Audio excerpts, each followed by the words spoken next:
반갑습니다. 감사합니다. 잘 주무셨어요? 네. 자, 오늘은 제3자를 위한 계약부터 들어갈 차례인데, 교재 보시면 225쪽입니다. 제3자를 위한 계약은 어제도 봤지만 매년 한 문제가 출제되는 파트였고요. 자, 내용 봤던 거 다시 한번 빠르게 보면, 제3자를 위한 계약은 당연히 등장인물이 세 사람, 계약 체결의 당사자는 요약자와 낙약자였죠. 요약자가 부동산을 넘겨주는데 대신 대금은 수익자, 병에게 직접 주기로 체결하는 거죠. 그러면 계약의 당사자는 요약자와 낙약자, 갑과 을이기 때문에 얘는 수익자는 계약이 성립할 당시에는 현존하거나 특정될 필요가 없다라고 했고, 그래서 태아나 설립 중인 법인이라도 상관없다. 태아는 사람이 아니에요. 사람이 아니죠? 예. 사람은 언제부터 사람이에요? 태어나 출생해야 사람이고, 태아나 설립 중인 법인은 언제부터 사람이냐면 설립 등기가 돼야 되는데, 그럼 얘네들은 아직 사람이 아니죠? 다른 말로 하면 제3자를 위한 계약의 수익자는 권리 능력이 있어야 돼요? 없어도 돼? 없어도 돼. 성립 당시에는 사람이 아니어도 되고요. 그럼 태아를 위한 보험 계약 이런 거 할 수 있는 거고, 자, 그러면 제일 기본은 뭐였냐면 낙약자가 수익자에게 대금을 주는데 그냥 주는 게 아니라 누가 보상을 해준다고 했냐면 요약자가. 그래서 갑과 을의 관계를 우리가 보상관계, 기본관계라고 불렀고요. 그러면 요 내부관계는 우리가 뭐라고 불렀냐면 대가관계라고 불렀어요.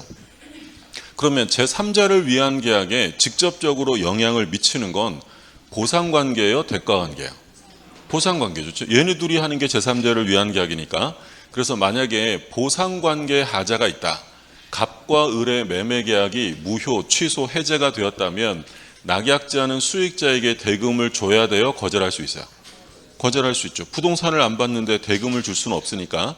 그러니까 갑을 간의 관계 하자는 이 낙약자가 수익자에게 항변할 수 있다. 그래서 우리 강조했던 게 갑을 관계에 나오면 무조건 끝에는 뭐로 끝난다 그랬어요? 있다. 대항할 수 있다, 항변할 수 있다, 거절할 수 있다.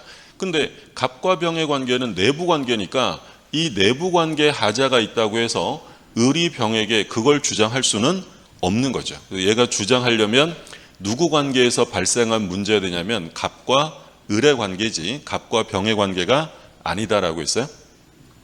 그러면 수익자의 권리는 언제 발생한다고 했냐면 수익의 의사를 표시하면 그때 권리가 확정돼요. 그러면 이 수익의 의사 표시는 제3자를 위한 계약의 성립 요건이다라고 하면 틀려요. 계약의 성립이나 효력에 관한 요건이 아니고, 계약의 성립은 갑과 을이 시키는 거지 얘랑은 상관없는 거야. 그럼 수익의 의사 표시는 어떤 의미를 가지는 거였냐면 수익자의 권리의 발생 요건이 된다라고 했어요. 그럼 얘가 수익의 의사 표시라면 권리가 이제 확정되는데, 수익의 의사 표시는 누구한테 하는 거라 그랬어요? 을한테 하는 거죠. 그렇죠? 을. 갑한테 하는 게 아니라 을에게 수익의 의사를 표시하면 권리가 발생돼요. 예전에 다른 시험에서 한번 뭐라고 출제했냐면 갑과 을이 보상관계, 기본계약을 체결하고 그 사실을 수익자에게 통지하면 수익자의 권리가 발생된다라고 했어요. OX. 틀려. 얘한테 그걸 통지했다고 권리가 확정되는 게 아니라 얘가 뭘 해야 돼? 수익의 의사 표시를 해야 돼요. 그러면 얘가 수익의 의사를 표시하면 권리가 확정되는데, 조심하실 점은 언제 발생한다고 했냐면 만약에 계약 성립시로 소급하여 권리가 발생한다라고 하면 틀리는 거예요. 언제 발생한다? 의사표시 한때 발생하는 거야. 그러면 의사표시를 했으면 이제 권리가 확정되니까 갑과 을, 요약자와 낙약자는 합의로서 수익자의 권리를 변경시키거나 소멸시킬 수 없다라고 했죠. 얘가 1억, 대금 1억 주세요라고 하면 병의 1억 채권이 확정되는 거예요.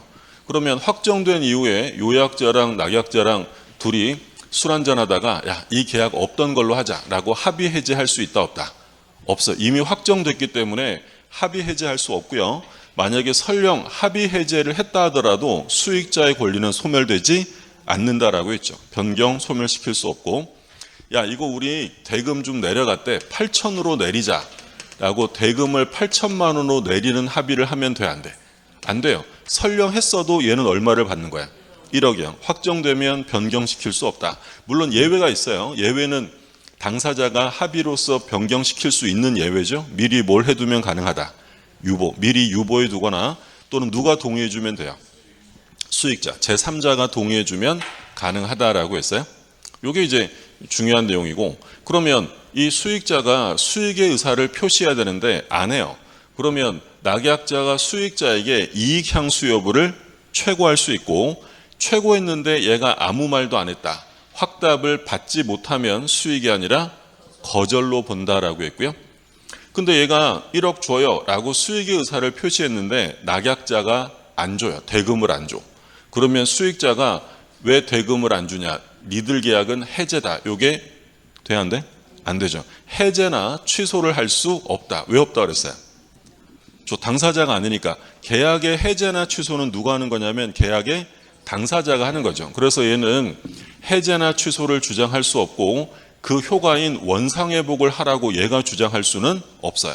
다만 얘한테 손해가 있으면 뭐는 청구할 수 있다고 했냐면 손해배상 청구는 가능하다라고 했죠. 여러 번 나왔고, 그럼 얘가 대금을 안 주면 이 계약을 해제할 사람은 수익자가 아니라 당연히 당사자인 누가 하는 거야?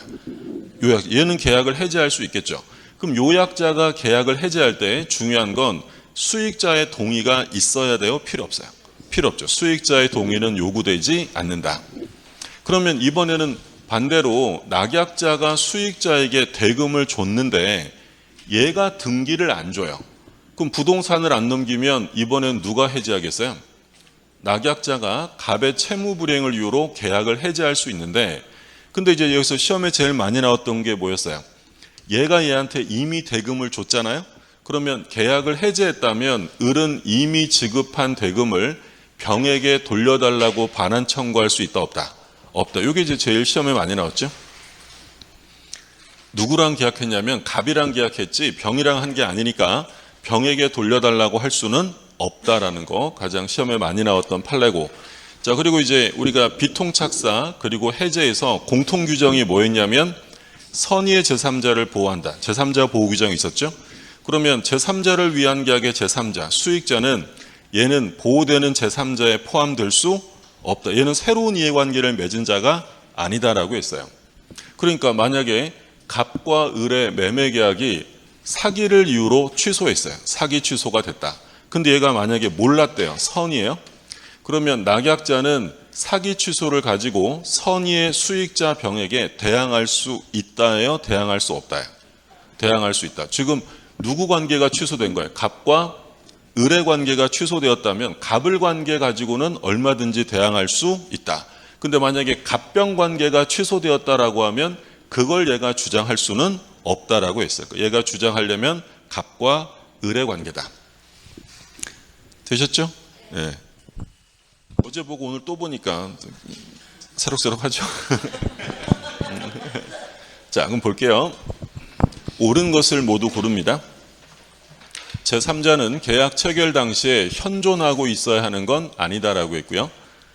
그 다음 니은 제3자의 수익의 의사표시는 제3자를 위한 계약의 성립 요건에 해당하지 않는다라고 했어요. 권리의 발생 요건이지 성립 요건 아니고, 그 다음에 디귿 채무자와 인수인의 계약으로 체결되는 뭐 나왔어요? 병존적 채무인수가 나왔죠. 병존적 채무인수는 제3자를 위한 계약으로 볼 수 있다라고 했죠. 이것도 2번 정도 출제가 됐었어요. 그러니까 병존적 채무인수라는 것은 종전 채무자가 채무를 면하는 거예요? 함께 지는 거야? 함께. 그러면 병존적 채무인수라면 채권자 입장에서는 기존의 채권이 있는 상태에서 하나의 채권이 더 생기는 거죠. 그럼 이 채권자를 위한 계약으로 볼 수 있다라는 얘기였고, 리을 보시면 계약 당사자가 제3자에 대하여 가진 채권에 관해 그 채무를 면제하는 계약도 제3자를 위한 계약에 준하는 것으로 유효하다. 그렇죠? 여기서 이제 이 판례가 딱 한 번 출제된 적이 있는데, 여기서 이 판례가 출제되면 뒤에 어떤 말이 써 있을 거라고 했냐면 요거 준하는 것으로 유효하다라고 써 있으면 그런가 보다 하고 옳은 지문 하시면 되는 거예요. 그러니까 이제 요 리을은 어떤 거냐면, 우리가 지금 제3자를 위한 계약이라는 것은 갑이랑 을이 계약을 하면 이 계약을 통해 수익자가 새로운 권리를 취득해야 돼요. 우리가 지금 보는 사례에서는 수익자가 낙약자에게 1억이라는 채권을 취득한 거고 물권이어도 되고 권리의 종류는 따지지 않아요. 어찌되었든 얘가 새롭게 권리를 취득해야 되는데 근데 얘네들이 지금 어떤 계약을 했냐면 내가 너에게 부동산을 넘겨줄 테니 너는 병에게 받을 돈을 받지 말아라. 뭘 해주라는 거야? 채무를 면제해 주라는 거야. 그러면 얘네들이 계약을 했을 때 수익자가 낙약자에게 직접적으로 채권이나 물권을 취득하는 게 있어 없어요? 없지. 그냥 채무를 면제받는 거지 얘가 직접 권리를 행사하는 것은 없다는 거야. 그러면 엄밀히 말하면 요건 제3자를 위한 계약에서 조금 벗어난 거야. 왜? 얘가 직접 권리를 행사하는 게 없으니까. 근데 어차피 채무를 면제받으면 얘한테는 유리한 거잖아요. 그러면 엄밀히 말하면 제3자를 위한 계약은 아니지만 그것에 준하는 것으로서 인정해 주겠다라는 게 이 판례예요. 그러니까 얘가 시험에 나오면 요 표현이 나오겠지. 오리지널 제3자를 위한 계약은 아니지만 그에 준하는 것으로서 유효하다라는 표현이 써 있으면 아 요거 이거 얘기하는 거구나라고 이해하시면 돼요. 전부 옳은 지문이고 그 다음에 31번. 자, 갑이 점포를 을에게 양도하고 대금은 병에게 준다. 요약자 갑, 낙약자 을, 수익자 병. 그러면 1번. 갑과 을 사이에 체결된 계약이 을의 착오에 기한 것이고 취소의 요건이 충족된 경우 을은 갑에 대하여 취소하지 않고도 병에게 대금 지급을 거절할 수 있다. 틀렸죠? 취소하지 않으면 이 계약은 무효예요? 유효한 거야? 유효한 거지. 그럼 취소하지 않는 한 병에겐 대항할 수 없고 취소를 해야 대항할 수 있는 거고요. 자, 설립 중인 법인이라도 상관없어요. 유효하게 성립하지 아니한다. 틀렸고 3번. 병이 수익의 의사표시를 한 후에 을의 채무 불이행이 있으면 병은 손해배상을 청구할 수 있다. 병이 뭐는 할 수 있다 그랬어요? 손해배상 청구는 할 수 있다라고 했고 4번. 병이 대금의 지급을 받는다는 의사표시를 한 후에도 갑과 을은 계약의 내용을 변경하거나 소멸시킬 수 있다. 할 수 없다라고 했고 자 5번. 병은 갑과 을 간의 계약이 이행되지 않으면 그 계약을 해지할 수 있다. 누가 해지한다고요? 병. 수익자는 해지할 수 없다라고 했죠. 답은 3번이고 자 32번 똑같아요. 자 1번 바로 지문 보시면 병이 수익의 의사표시를 하였다면 을이 갑과 병 사이 계약이 뭐야? 누구랑 누구 사이라고요? 갑과 병. 갑과 병 사이 가지고는 끝에 있다로 끝난다, 없다로 끝난다. 없다. 거절할 수 없다. 갑과 을 사이 나오면 있다로 끝나는 거고요. 자, 2번. 갑이 을에게 X 토지의 소유권 이전 등기를 해주지 않았대요. 그러면 갑이 을에게 등기를 안 줬다는 건 갑과 을의 문제죠. 그럼 이 경우에 을은 병에게 대금 지급해야 돼요? 거절할 수 있어요? 그럼 갑을 관계 나오면 을은 병에게 지급 거절할 수 있다라고 끝나야죠. 3번. 을이 병에게 매매대금을 지급하지 않으면 병은 채무 불이행을 이유로 갑과 을의 계약을 해지할 수 있다. 자, 병은 해지할 수 없다라고 했고 4번. 을은 병에 상당 기간 정해서 향수 여부 확답을 최고할 수 있고요. 확답 못 받으면 수익이 아니라 뭐 한 걸로 본다고 했냐면 거절한 것으로 본다라고 했죠. 자, 5번. 을의 병에 대한 대금 지급 채무 불이행을 이유로 갑이 요약자는 당사자니까 해지할 수 있죠. 그럼 해지하려면 병의 동의를 얻어야 되느냐? 수익자의 동의는 필요 없다라고 했어요. 옳은 질문은 1번. 자, 33번. 자, 기억 바로 보세요. 갑은 대가관계 부존재. 그럼 대가관계면 갑과 누구와의 관계야? 갑과 병. 갑과 을은 보상관계, 기본관계고 갑병이 대가관계죠. 그럼 대가관계 부존재면 끝에 있다요, 없다요? 없다. 주장하려면 갑과 누구와의 관계가 된다고요? 을과의 관계. 갑병과의 관계가 나왔으니까 이때는 없다로 끝나는 거고요. 자, 니은 갑은 병의 동의 없이도 계약을 해지할 수 있다라고 했고요.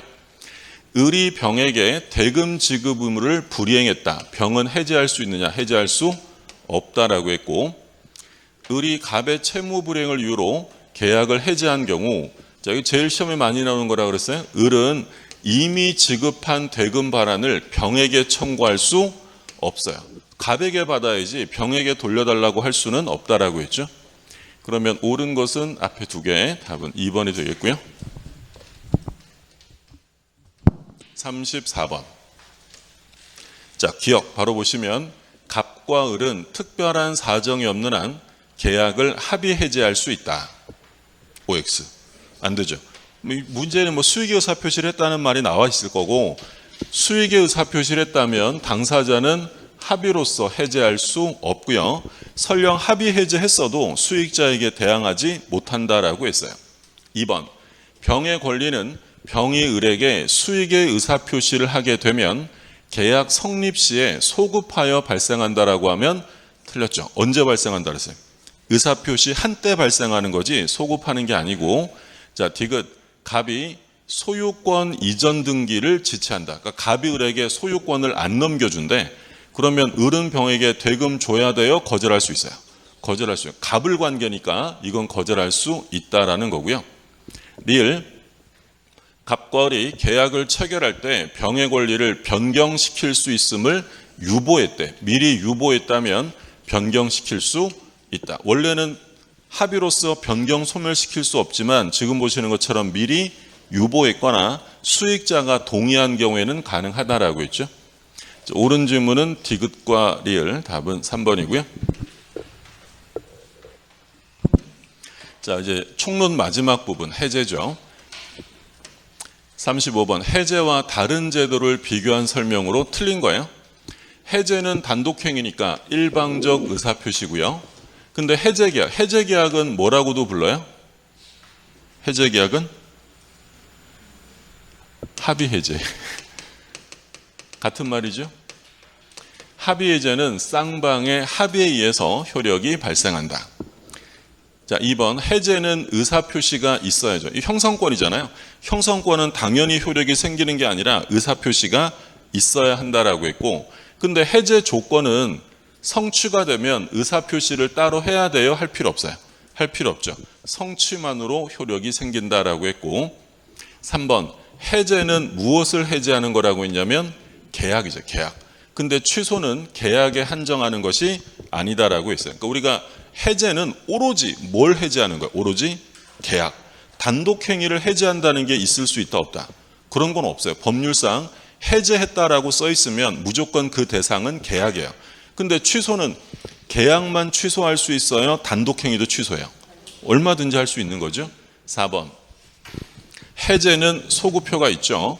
근데 해제 조건은 우리 조건 공부할 때 조건의 성취는 원칙적으로 소급표가 있어요, 없어요? 없지. 소급표가 없는데 당사자 의사로 특약으로 소급표를 부여할 수는 있다. 절대로 소급표가 없는 건 조건이 아니라 기한이죠. 그러면 해제는 소급표를 갖는데 해제 조건은 어느 경우에도 효력을 소급시킬 수 없다라고 하면 틀리죠. 특약으로 인정할 수는 있다라고 했어요. 4번 틀렸고, 이제 해제는 소급표가 있는데 비교되는 건 해지죠. 해지는 소급표가 없다. 해지는 일회적 계약을 소멸시키는 거예요? 계속적 계약을 소멸시키는 거예요? 계속적. 대표적으로 계속적 계약하면 뭐 있었죠? 계약을 체결하고 끝나는 게 아니라 일정 기간 채권 채무 관계가 지속되는 계약. 물론 보험도 있는데 보험은 우리 시험하고 상관없는 거고, 임대차. 그래서 우리가 임대차를 끝낼 때는 뭐 한다 그래?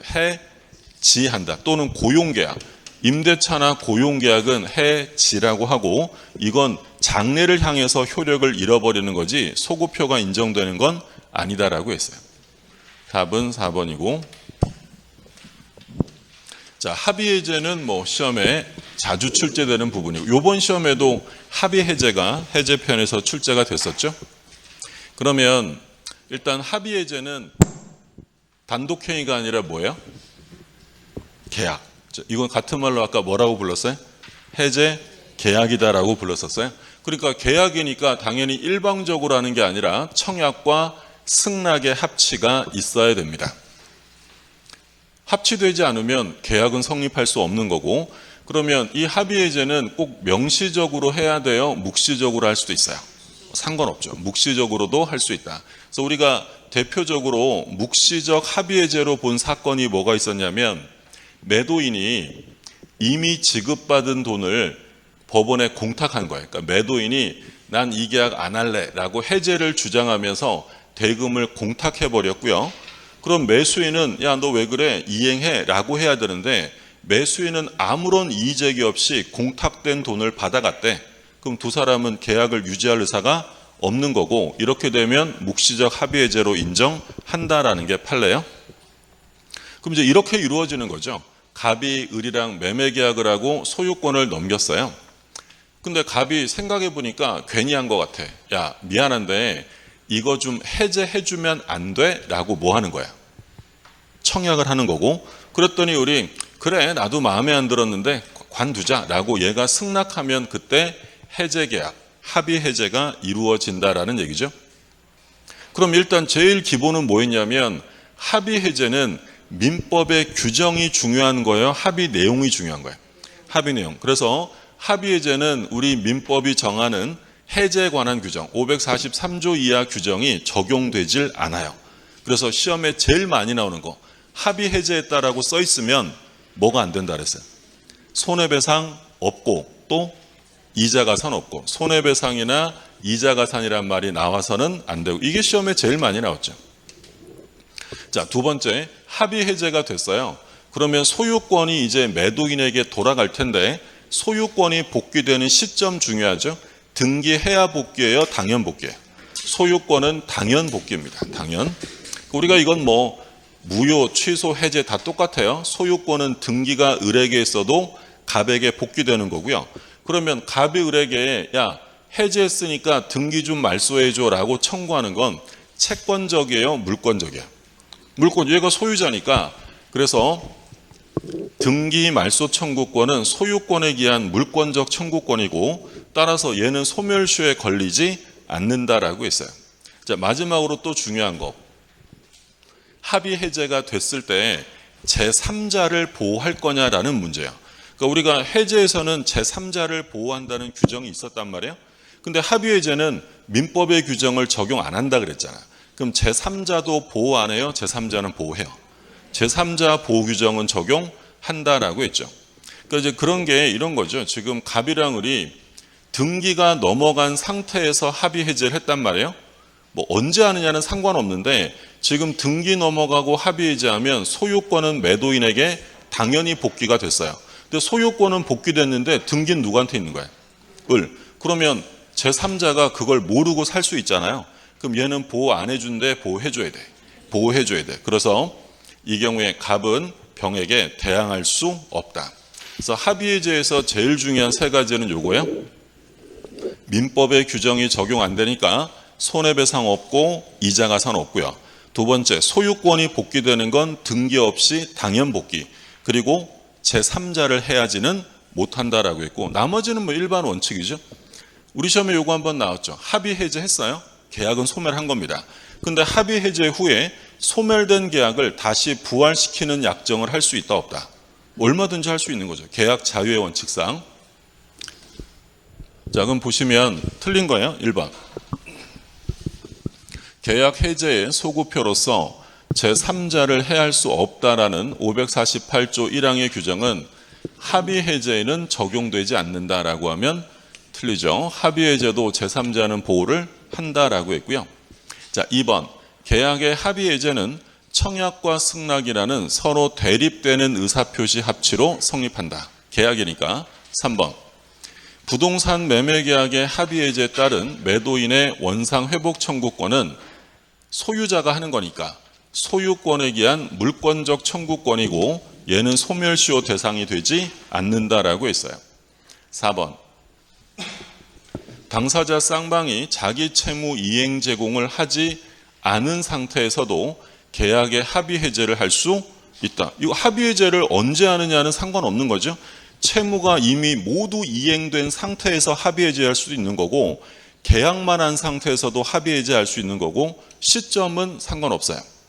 5번 계약을 합의 해제한 경우 특별한 사정이 없는 한 채무 불행에 의한 손해배상 청구할 수 없다. 합의 해제 나오면 손해배상 없고 이자 가산 없어요. 답은 1번이고 37번 틀린 것입니다. 해제의 의사표시 방식에는 제한 없다. 그렇고요. 2번 약정해제는 손해배상을 포함하지 않는다.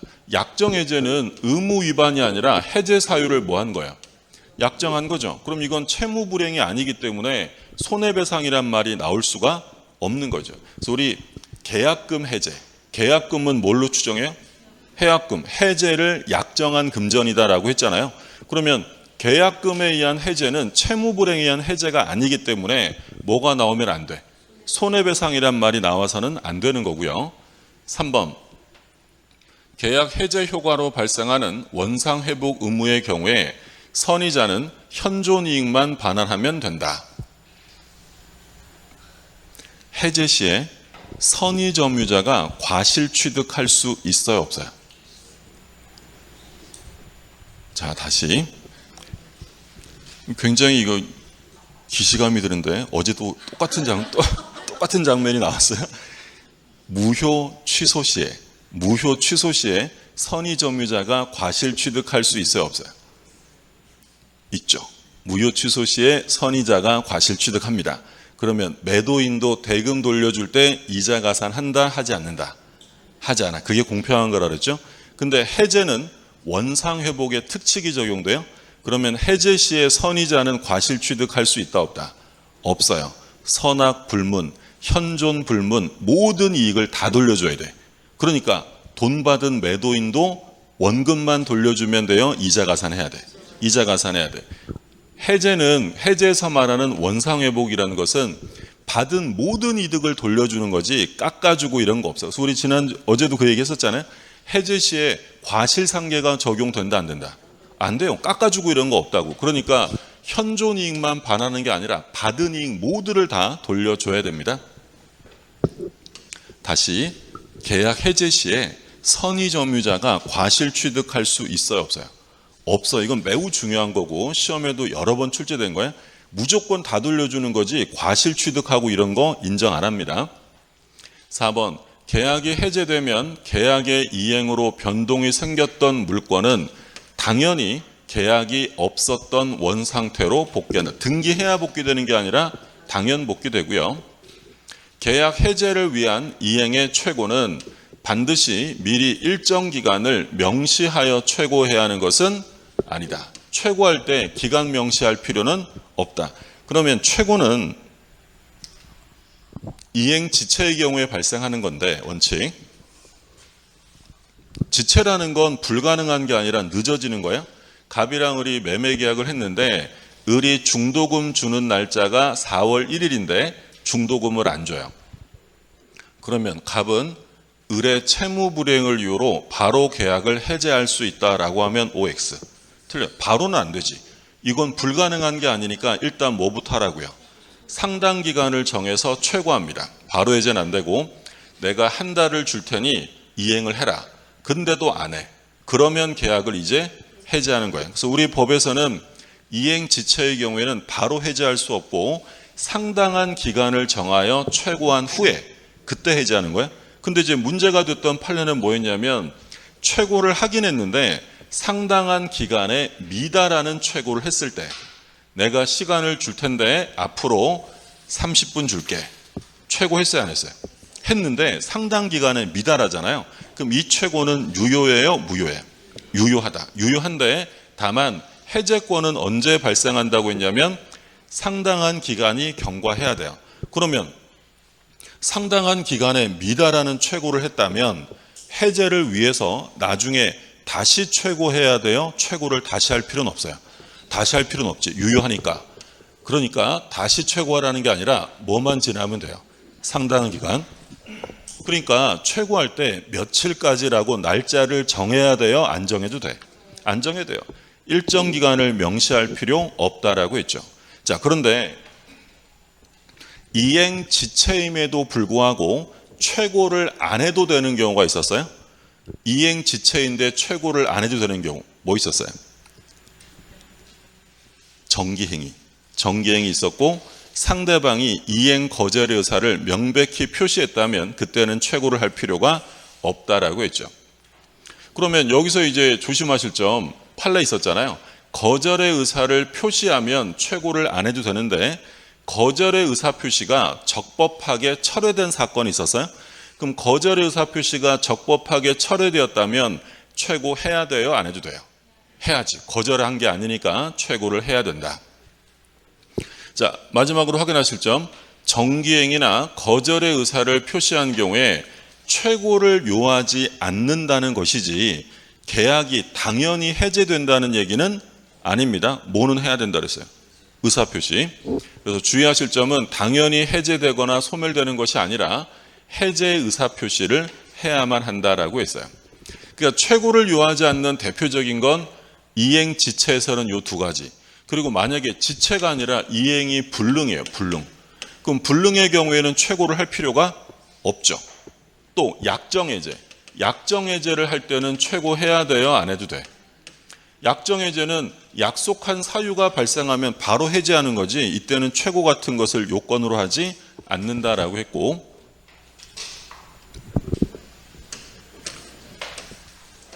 자, 38번 합의해제 나왔어요?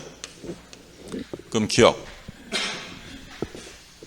매도인이 잔금기일 경과 후 해제를 주장하며 수령한 대금을 공탁했고요. 매수인은 이의 없이 받아갔대. 그럼 이거 뭐 한 걸로 본다? 합의. 이 묵시적 합의해제였고요. 자, 니은 계약을 합의해제할 때 원상 회복에 관하여 반드시 약정해야 하는 것은 아니다. 뭐 그렇겠죠, 뭐. 그죠?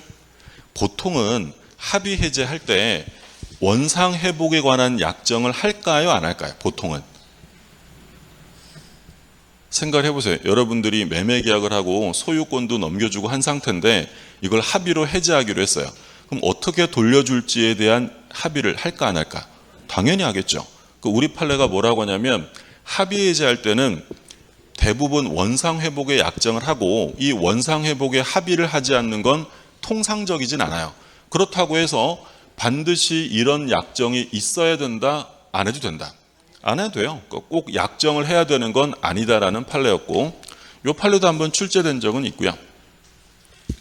디귿 합의 해제를 무효화시키고 해제된 매매 계약을 부활시키는 약정도 얼마든지 할 수 있죠. 틀렸고. 자, 리을 부동산 매매 계약이 합의 해제된 경우 다른 약정이 없는 한 매도인은 수령한 대금에 받은 날로부터 이자를 가산해야 된다. 뭐 나왔죠, 여기? 합의해제 나왔잖아요. 그럼 합의해제인데 이자 가산 나오면 돼, 안 돼? 안 되는 거예요?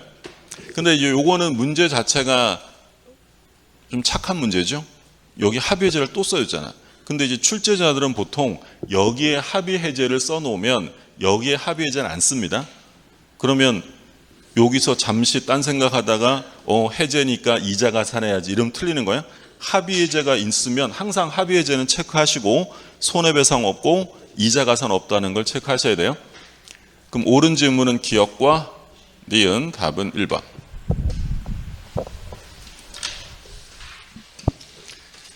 자, 39번입니다. 해제권의 발생 사유가 아닌 것은 약정으로 해제 사유를 발생시킬 수 있죠. 이걸 우리가 뭐라 그래? 약정 해제라고 했고, 불완전 이행, 채무를 이행했는데 완전한 이행이 되지 않으면 해제할 수 있고요. 이행 지체 해제할 수 있죠.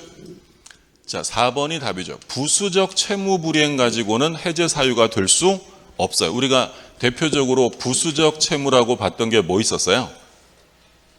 허가구역에서 협력 의무.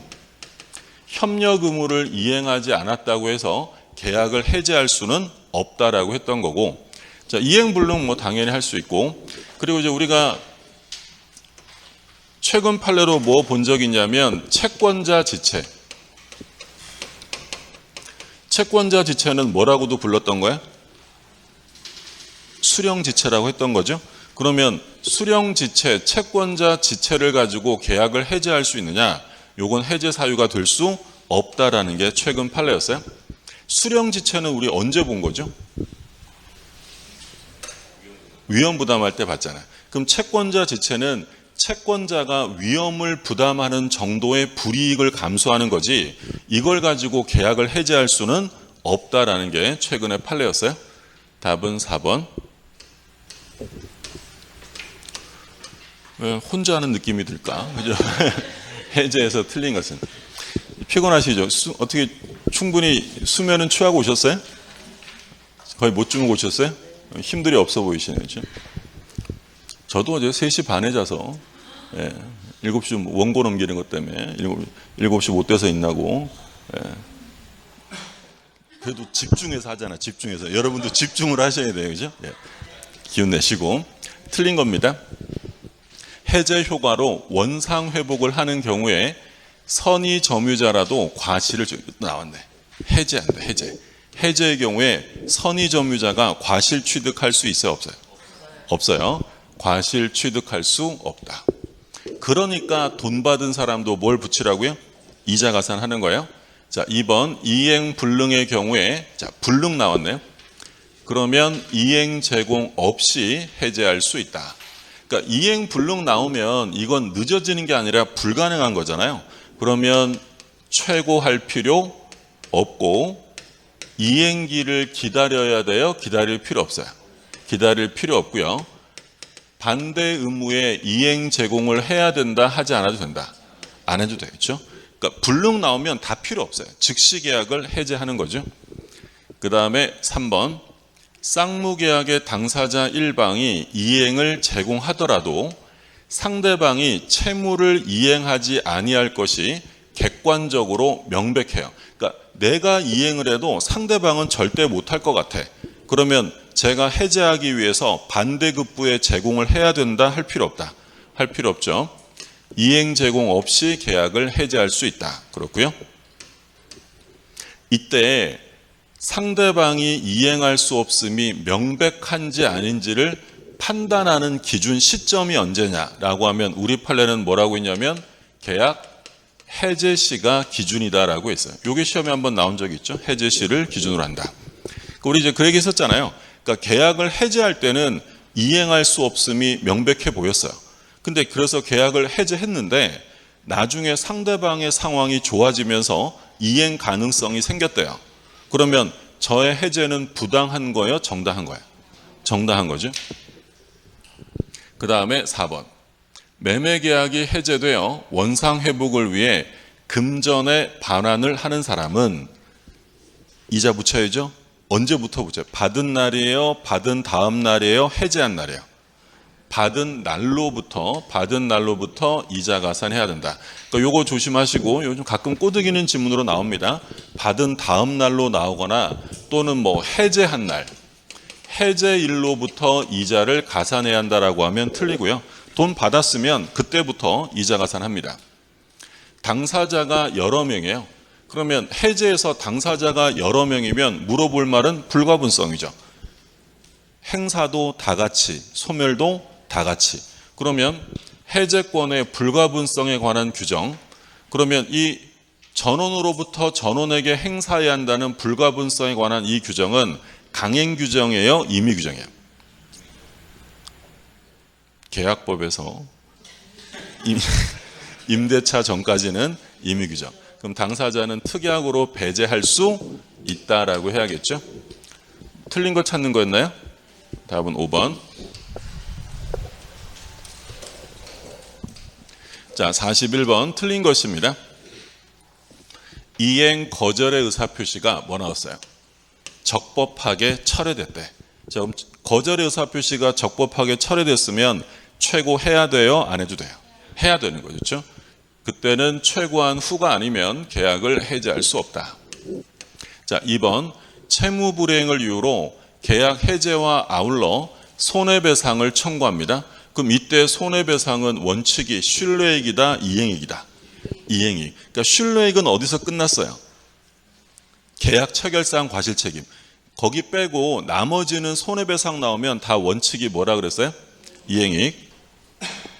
물론 신뢰액을 선택할 수는 있는데 원칙은 이행이익 배상을 원칙으로 합니다.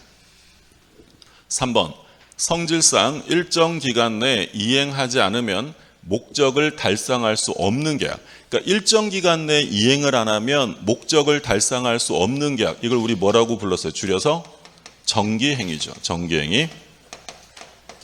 그러면 정기행위에서 당사자가 그 시기에 이행하지 않았다고 하여 해제의 의사표시 없이 해제 효과가 발생하는 건 아니다. 반드시 뭐는 해야 돼요? 의사표시. 그러니까 정기행위의 경우에는 뭐는 필요 없다 그랬죠? 최고.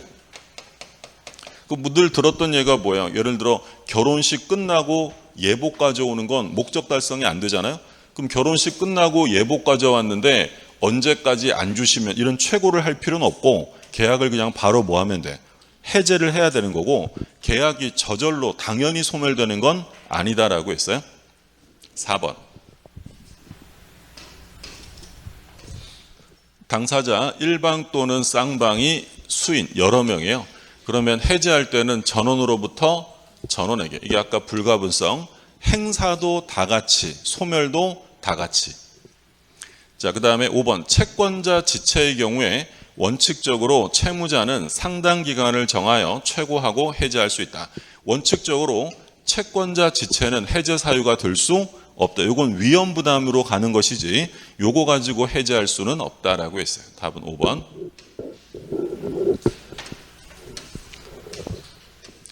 42번. 을은 갑소유 토지를 매수하고 계약금을 지급했고요. 토지를 인도받아 사용수익하고 있다라고 돼 있어요. 그럼 기억. 만약 갑의 채권자가 X 토지를 가압류했어요. 그러면 을은 이를 이유로 계약을 바로 해제할 수 있느냐. 그럼 여기서 묻고자 하는 건 매매 목적물이 뭐가 돼버렸다고요? 가압류. 그러면 매매 목적물에 가압류가 있게 되면 요건 이행 불능이다, 불능이 아니다. 불능이 아닙니다. 가압류되었다고 소유권 이전이 불능이 되는 건 아니기 때문에 즉시 해제할 수는 없는 거고, 그럼 매수인 입장에서는 가압류를 말소하지 않으면 그만큼의 대금 지급을 거절하면 되는 것이지 이 자체가 불능이 될 수는 없다라는 게 판례였고, 기억도 작년에 출제가 됐던 판례고요. 자, 니은. 계약이 채무불이행으로 해제가 됐어요. 그러면 갑은 을로부터 받은 계약금에 이자를 가산하여 반환할 의무를 진다. 계약을 해제했으면 돈 받은 사람은 받은 돈에 뭘 붙이라고요?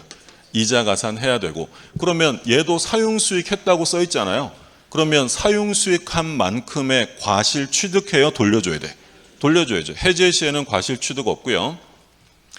자, 디귿. 만약 을이 중도금 지급기일에 중도금을 지급하지 않으면 갑은 특별한 사정이 없는 한 바로 계약을 해제할 수 있다.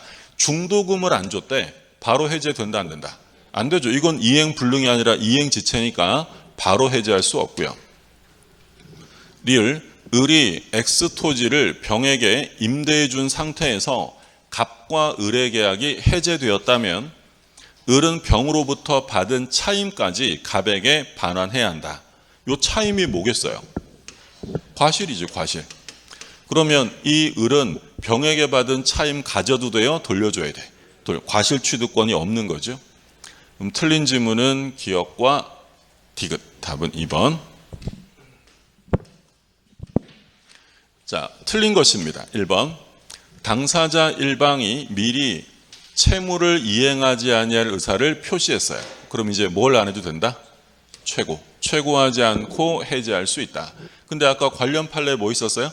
거절의 의사표시를 적법하게 철회했다라고 써 있으면 그때는 원칙으로 돌아가서 최고를 해야 된다라고 했고, 자, 2번 정기행위죠. 정기행위에서 지체 사유가 있는 경우에 계약은 당연히 소멸하느냐? 당연히 소멸하는 건 아니고 뭘 해야 된다고요? 의사표시, 해제 의사표시는 해야 돼요. 자, 최고는 미리 일정 기간을 명시할 필요는 없다고 했고, 계약의 해제는 손해배상에 영향을 미치지 않는다. 그러니까 계약을 해제했을 때 손해배상은 별도로 청구할 수 있는 거죠. 자, 5번. 원상회복할 때 반환할 금전에는 이자 붙이는데 언제부터였냐면 받은 날부터. 44번. 최고 없이 해제할 수 있는 게 아닌가. 그러니까 최고를 해야 되는 걸 찾으라는 거죠. 목적물이 멸실이 됐어요. 매도인의 잘못으로 멸실되면 채무불이행, 이행불능이죠.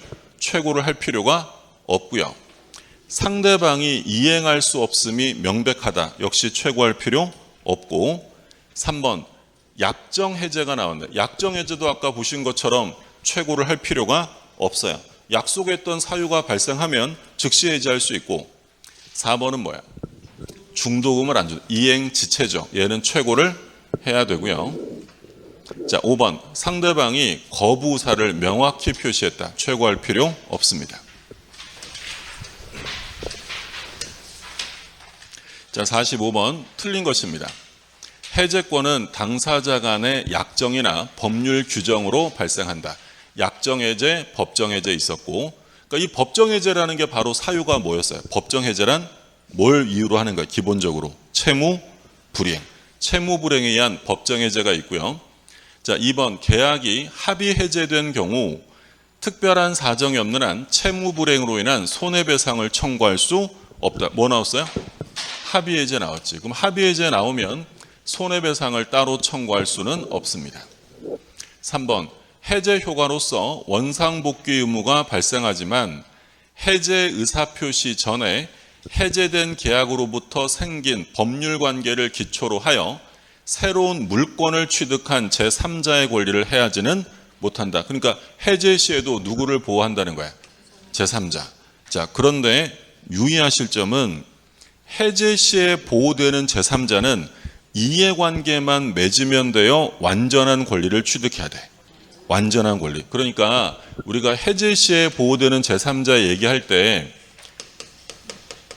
채권 어쩌고 저쩌고 써 있으면 얘네들은 무조건 보호되지 않아요. 채권 양도, 채권 양수, 채권 압류, 채권 가압류, 채권 전부 명령, 등기 청구권 압류. 채권은 등기가 돼야 안 돼요. 등기가 안 되지. 그러면 채권과 관련되는 것들은 등기가 안 되기 때문에 완전한 권리가 아니다라고 보는 거고요. 그러면 보호되려면 일단 뭐가 돼야 된다고요? 등기가 되어야 보호됩니다. 근데 등기되지 않아도 임차권자가 뭘 갖추면 보호한다고 했냐면 대항력. 대항력이 있는 임차권은 마치 물권과 같기 때문에 이런 경우에는 보호해줘요. 그러니까 우리가 비교하실 점이 항상 뭐였냐면 통정허위 표시에서의 제3자. 통정허위 표시에서 제3자는 완전한 권리를 취득해야 되어 이해관계를 맺으면 돼. 이해관계. 그래서 우리가 뭐라고 써 있으면 통정허위 표시에서는 제3자였냐면 뭐뭐한 자, 받은 자, 양수인. 그러니까 채권 양수인. 가장매매에서 대금 채권의 양수인은 통정허위 표시에서 제3자야 아니에요. 통정허위 표시에서 채권을 양수한 사람, 채권 양수인은 보호되는 제3자 아니에요. 자, 좀 전에 보호되는 제3, 통정허위 표시에서는 새롭게 이해관계만 맺으면 보호한다 그랬어요? 그럼 뭐라고 써 있으면 제3자라 그랬어요? 뭐뭐한 자, 받은 자, 양수인 이런 말 써 있으면 제3자인 거야? 자, 그럼 다시 여기서 끊고 다시 가장매매에서 대금 채권을 양수한 사람, 가장매매에서 대금 채권의 양수인은 통정허위 표시에서 보호되는 제3자야 아니에요? 제3자도 양수 있잖아. 그렇잖아요? 그럼 만약에 가장매매에서 대금 채권을 압류한 자 보호돼야 안 돼요? 보호된다고. 통정허위 표시에서는 뭘 했느냐가 중요한 게 아니라 무언가를 했으면 된다고. 한 자, 받은 자, 양수인 써 있으면 다 제3자예요. 근데 해제는 뭘 했다고 제3자가 아니라 뭐라고요? 완전한 권리를 취득해야 돼. 그럼 등기해야지. 그럼 채권을 양수하면 등기가 돼야 안 돼? 될 리가 없지. 채권이 등기가 안 되는데 그거 받았다고 등기될 리가 없잖아요. 그러니까 얘는 제3자가 될 수 없는 거예요. 무슨 말인지 되셨어요? 네.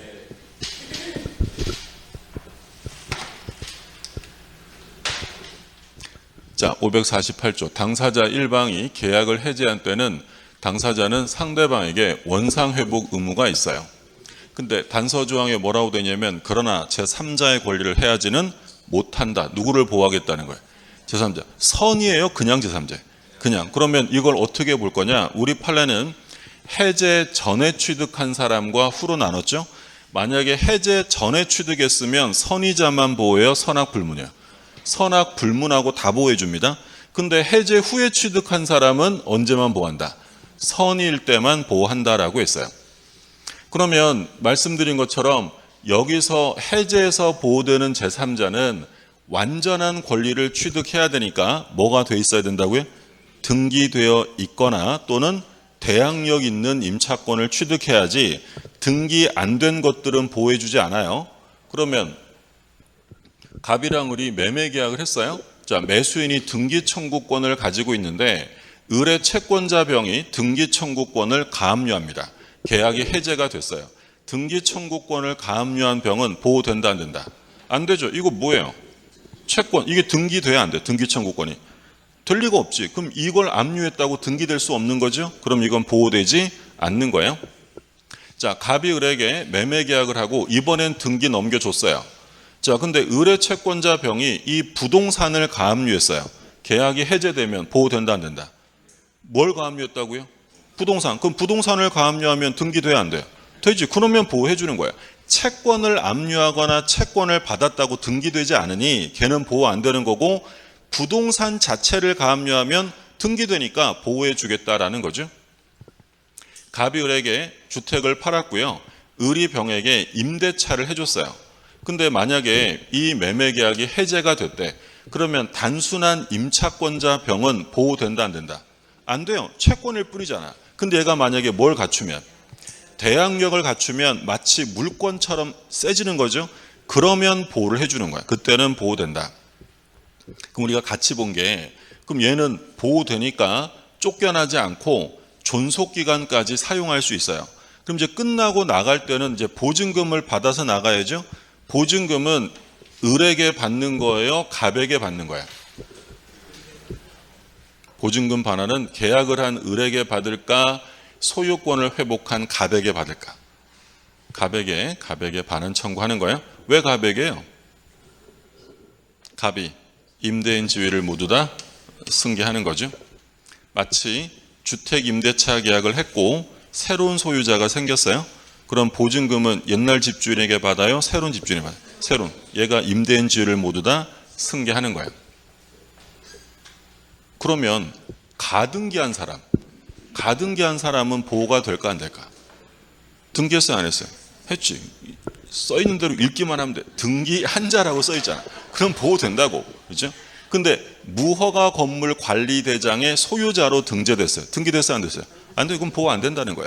그러니까 해제에서는 보호되려면 기본적으로 등기가 되거나 또는 대항력 있는 임차권이 있어야지, 채권 어쩌고 저쩌고 써 있으면 싹 다 보호가 안 돼요. 뭐랑 헷갈리시면 안 된다고요? 통정호의 표시는 등기해야 돼요? 이해관계를 맺으면 돼?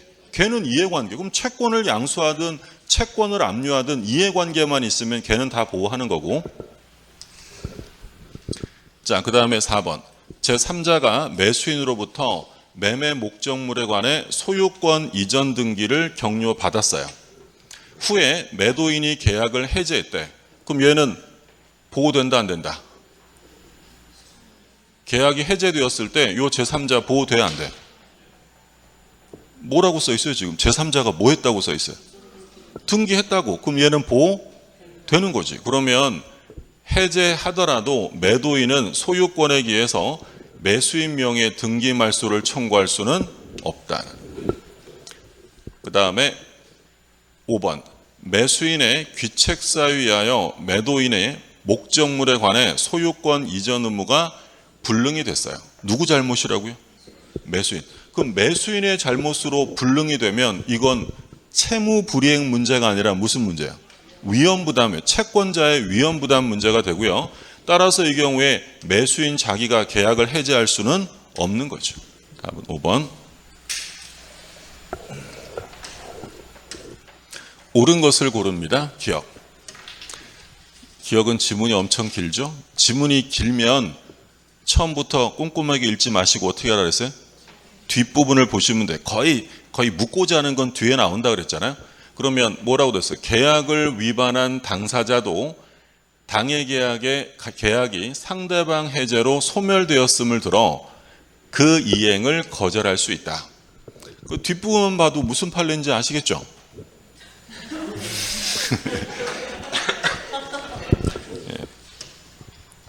뒷부분 다시 볼게요.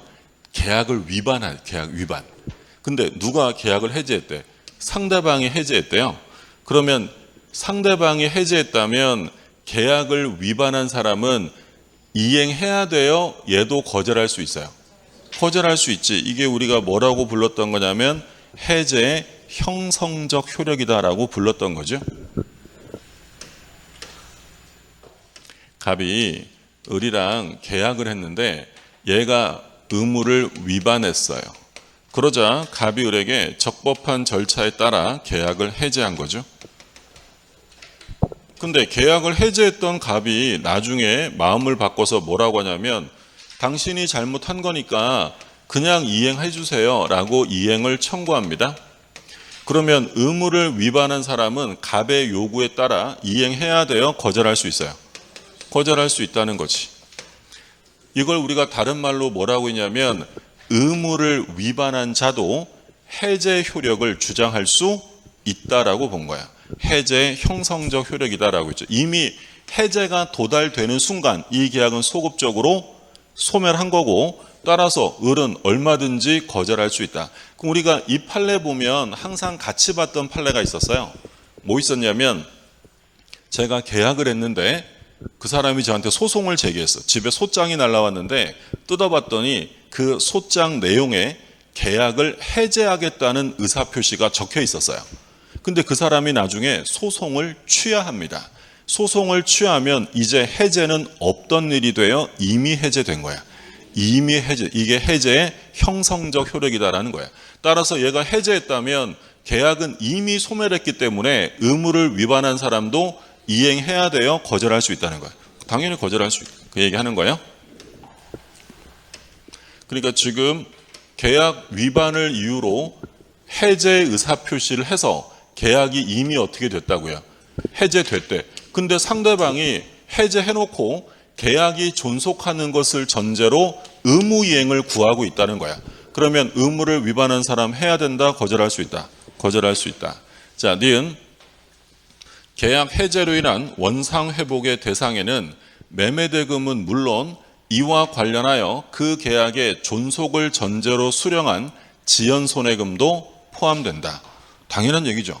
계약을 해제하면 뭐 좀 가져도 돼요? 다 돌려줘야 돼. 그게 원상회복이죠. 그럼 얘가 매매대금 받은 것은 당연히 돌려주는 거고 그리고 뭐도 받았대요?